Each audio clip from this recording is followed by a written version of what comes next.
1, 2, 3, come on!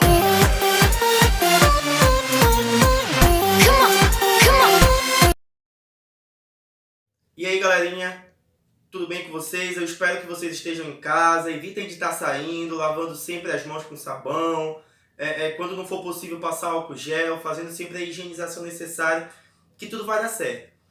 Confesso que eu já estou com saudade de vocês, mas nesse período que a gente não está indo para a escola, a gente vai estar fazendo aí uma série de vídeos para a gente dar continuidade aos nossos estudos, porque você sabe que quarentena não é férias. Você está de quarentena, a gente está meio que afastado do convívio social, mas de férias ninguém está. Férias só lá em julho, se Deus quiser. Meus amores, então olha só, minha conversa de hoje é com a galerinha do segundo ano. Meninos, antes da gente chegar nesse momento em que a gente chegou, a gente vinha falando um pouco sobre análise combinatória. Como eu sempre digo para vocês, análise combinatória não é algo difícil. É algo simples, não é tão complicado assim, mas sempre surgem aquelas dúvidas. Professor, eu sei as fórmulas, o senhor já me ensinou, eu já pesquisei, eu já vi videoaula, só que eu tenho problema para identificar quando é permutação, quando é arranjo e quando é combinação. E eu venho te falando isso repetidas vezes, diferenciar uma coisa da outra nem é tão difícil assim. Então nesse vídeo, nessa aula, nessa videoaula, que ela é um pouco curta, a gente vai focar justamente nisso, em saber diferenciar o que é cada coisa na hora de resolver um problema de análise combinatória. Então olha só, sempre que você pegar um problema de análise combinatória, seja ele onde for, primeira coisa que tu vai te perguntar: será que eu vou usar todos os elementos que estão disponíveis ali? Se a gente falar de pessoas, será que eu vou usar todas as pessoas? Se a tua resposta for sim, isso se trata de um problema de permutação. Sempre. Se você usar todos os elementos, isso é um problema de permutação. E eu já te falei, permutação é sempre ficar trocando de ordem. Sempre que você precisar trocar de ordem, isso é um problema de permutação. E a permutação é igual ao fatorial. Assunto esse que a gente já estudou. Tá lembrado que o fatorial é sempre o produto de um número com todos os seus antecessores naturais até chegar em 1. Por exemplo, o fatorial de 5. 5 vezes 4 vezes 3 vezes 2 vezes 1. Que o resultado disso, você e eu sabemos que é 120. Ei, olha para cá. Então, permutação sempre é igual ao fatorial. Então, permutação de n elementos, o n é sempre o total de elementos, é n fatorial. Então, olha só, tu já sabe, se usar todos os elementos, eu estou falando de uma permutação. Olha um exemplo aqui, muito usado na permutação, que é o exemplo dos anagramas. Tá ligado que anagrama é sempre embaralhar as letras de uma palavra, para formar uma nova palavra ali. Então, olha só, qual a quantidade de anagramas da palavra anel? Como o anel tem 4 letras, permutação de 4, que é igual a 4 fatorial, que é 4 vezes 3 vezes 2 vezes 1, que é 24. Ei, agora eu quero chamar a tua atenção para um tipo de permutação aqui, que costuma vir muito aí nos testes, que é a permutação com repetição. E o que é a permutação com repetição? Muito comum nos anagramas. Permutação com repetição é quando falando de anagramas, é quando tem letras que se repetem.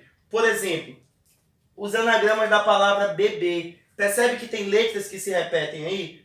Tem o B que está repetido e tem a letra E que também está repetido. Tu já sabe que permutação é igual ao fatorial. Como eu tenho 4 letras, 4 fatorial. Só que como tem letras se repetindo aí, eu tenho 2b, então aqui no denominador 2 fatorial para os 2b's, e eu tenho 2's. Então olha só, 2 fatorial aqui para esses z's. Então meninos, e aí tu já sabe como resolver, né? Desenvolve o de cima até chegar no maior lá de baixo para te poder cortar e vai fazendo aí a simplificação. Só não te esquece que não existe operação fatorial. Não dá para somar 2 fatoriais, não dá para multiplicar, ok? O que dá para fazer é sempre simplificar. Então, a dica é, se você usar todos os elementos, sempre é permutação.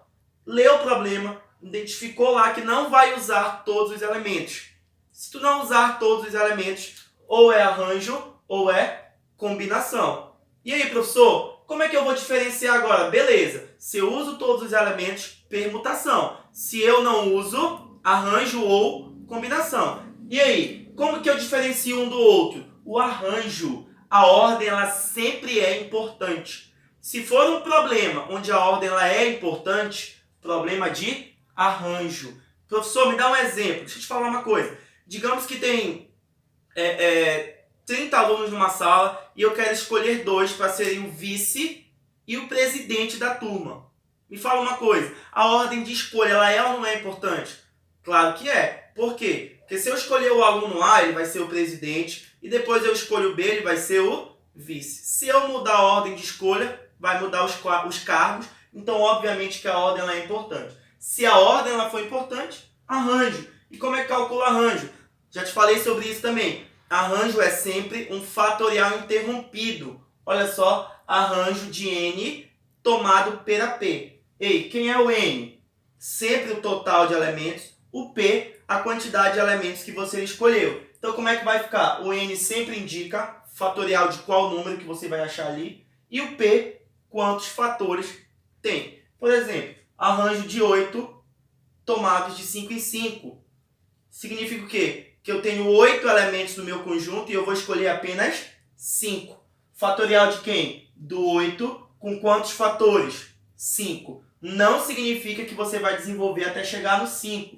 E sim que vai ter apenas 5 fatores no seu cálculo aí, ó. 1, 2, 3, 4, 5. E aí é só multiplicar que você já obtém. Então, não usa todos os elementos, ou é arranjo ou é combinação. Se a ordem importar, arranjo. Se a ordem não importar, combinação simples. E aí, professor? Já percebi, a ordem não importa. Me dá um exemplo. Vamos lá para a tua turma ainda de 30 alunos que eu falei ainda há pouco.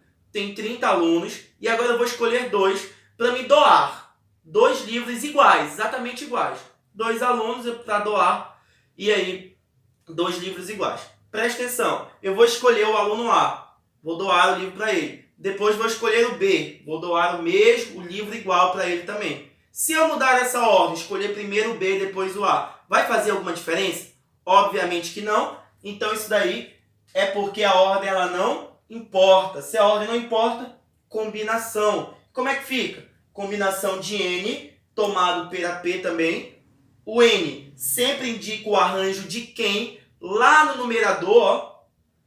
E o P vai ser o fatorial dele no denominador. Olha um exemplo aqui, não sei se dá para te ver. Combinação de 8 em 5. Aqui em cima, olha como é que fica. Fica o arranjo de 8, o fatorial de 8, com 5 fatores.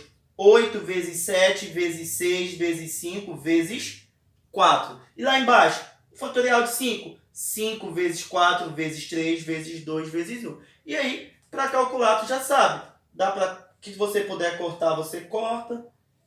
E aí, o que não der para cortar, simplifica. 6 por 3 dá 2 e 8 por 2 dá 4. E aí só multiplica que facilmente você chega no resultado. Então, meninos, para a gente finalizar, na aula de hoje, qual era a dica? Saber diferenciar quando é permutação, quando é arranjo e quando é combinação. Sempre vai ser permutação se você usar todos os elementos. Se não usar todos os elementos, você vai se fazer uma outra pergunta. Se a ordem for importante, arranjo. Se a ordem não for importante, combinação. Meninos, eu espero que eu tenha conseguido te passar alguma coisa hoje e a gente se encontra logo mais em outros vídeos aí para a gente tentar resolver algumas questões, ok?